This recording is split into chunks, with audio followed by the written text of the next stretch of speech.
What's happening, folks? Back with another reaction, back with some more video game music, and we're going to listen to a track from one of my all-time favorite games, Halo 2, the second in the Halo franchise, which, if you don't know, is a space adventure slash first-person shooter franchise, which, admittedly, there was I think one or two games that came out in the larger franchise that were outside of that gameplay, but most of it is first-person shooter. I first played Halo, the original Halo Combat Evolved, as it's called, in the very early 2000s. It was one of the launch titles for the original Xbox, and my older brother had an Xbox, and one day I was hanging out with my friend, and my brother was like, hey, you guys should check out this game that I just got. We played it for 4 hours that day. We became instantly addicted. I beat that game many times in campaign mode, but that was before Xbox Live, which is a sort of online multiplayer network that allows people to play other gamers or with other gamers from around the world, though there was a precursor to that called Xbox Connect, and I played a little bit of multiplayer Halo Combat Evolved and Xbox Connect. But in 2004, Halo 2 was released to much fanfare. By then, Halo, the original, had become a huge successful game, and so Halo 2 was much anticipated. There was a lot of hype around it, and it lived up to it. It was absolutely as good, if not better, than what most people were expecting. And even though there's been other installments since, it's all the way up to technically the 6th game, which came out a few years ago, called Halo Infinite. It's fantastic. Halo 5 is good. Halo 4 is good. Halo 3 was very good at the time. But even now, I think a lot of hardcore Halo fans will tell you Halo 2 was the one. It was the one that really just exceeded expectations, took the franchise and the lore of the game to a much higher level, and it was the first one where Xbox Live had already begun, so people remember the old school multiplayer days. And my friend Chris up in Alaska, who I am still friends with to this day, who sent me music that I've reacted to here on the channel, New Jabez, that double LP sent to me by Chris, the Chrono Cross secondary, I forget exactly what it's called, but it's a record that came out with new remixes or new versions of tracks from the Chrono Cross soundtrack by Yasunori Mitsuda. That was sent to me by Chris as well, so we remain good friends, and we still play Halo to this day as part of the Halo Master Chief Collection, which is an Xbox One game that was put out, which has the first 4 Halos as well as a couple of the supplementary games. And so recently we've been going through Halo 2 Lasso playlists, and if you know what Halo is, then you know what the Lasso playlist is, but it's basically the hardest way to play the game, and it makes everything exceedingly difficult.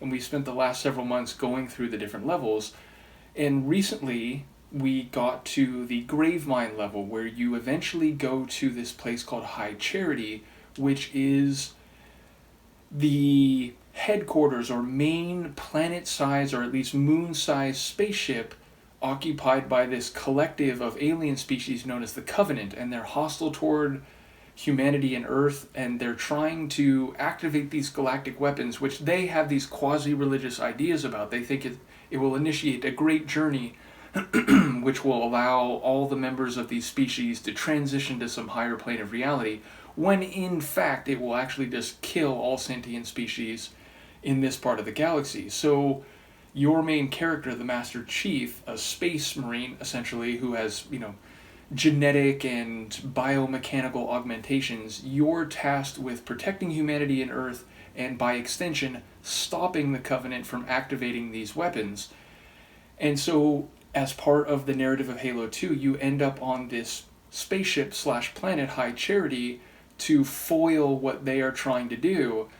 And there's a part in the level Gravemind where you walk to this outside passage from one part of High Charity to another, and if you look out to the left of where your character has to walk, you can see this huge expanse of High Charity. It's, essentially hundreds or even 1,000 kilometers that you can see with these massive structures, and it's like looking at half of a planet all at once. And this track, High Charity, begins to play. And it's just a really great moment. There's an ambient, epic scope to the track, but also a sense of we're in the end times, almost melancholia. There's a sci-fi futuristic type of sound, though also a very human element. So the composers for the entire soundtrack, apparently all the tunes are done by both of them, Martin O'Donnell and Michael Salvatore, but I've since found out that the soundtrack album is produced by Nile Rodgers, who I, through the Duran Duran deep dive in particular, have become very familiar with his sonic influence in the last few years doing these reactions. I did not know he was involved in the soundtrack or even really know who he was back in 2004 when I was first hearing this music and playing the game with my friend Chris, who I met in the Xbox Live multiplayer back in 2004. And again, 21 years later, we're still playing the game, still talking music, movies, anime, you name it. So, in any case, this track is, I think, very good. It's also very nostalgic. It's also part of a legendary and still quite popular game. So, let's give it a listen. This is Martin O'Donnell and Michael Salvatore and the track High Charity from the 2004 soundtrack to Halo 2.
It's one of those, it's on repeat. It's one of those awe-inspiring tunes, or it leaves me awestruck. I was thinking about the ambient sound to it and the scope and the sweep. I was forgetting that one of the main elements are those high-voiced choral vocalists. Like, they really give it this almost reverent, religious type of sound, which again, High Charity, all of their language is very highfalutin, the people who run the Covenant, and they speak in these religious terms about these cosmic matters. So it's very fitting, though again, given that they're human voices and given that your character is there to protect the survival of humanity and Earth, it also seems like it's connected to the emotional core of your character. I will mention, when I first played this game, before I even played it online, before I met my friend Chris, I played the campaign mode where you encounter this level. And I remember when you walk out into this area, if you keep walking forward very quickly, enemies come and you're fighting. So as this tune is playing, you can't really sit and focus on it. You're defending yourself and you're trying to take out enemies that are flying toward you and running toward you and so on. But if you just step out into this walkway outside area a little bit, the track starts playing, but the enemies aren't yet spawned or queued. Like they don't come until you go a little bit farther out onto the bridge.